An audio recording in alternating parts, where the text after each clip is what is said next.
Hi guys! For today's menu natin ngayon, luto tayo ngayon ng Bicol Express. At simple lang naman ang mga sahog dito guys. Magpiprepare lang tayo ng sibuyas, bawang, at siling haba. At syempre, lagyan natin ng bagoong alamang. Ito yung mga lutong madalian pero pang malakasan ang lasa dahil mapapadami ka talaga dito ng kain. Igisa mo lang ang sibuyas at bawang at isunod mo na ang alamang at halu-haluin mo lang ito.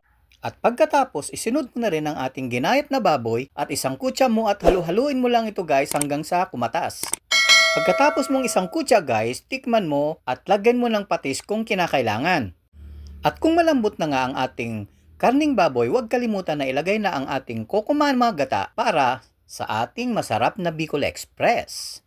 Dahil nga guys madalian ang luto ko kaya instant na rin yung gatang nilagay ko pero pwede rin ito mas masarap ito sa kakang gata na talagang nyog ang gamit. At ano pa ang hinihintay nyo guys? Tirahin na natin to at baka tirahin pa ng iba.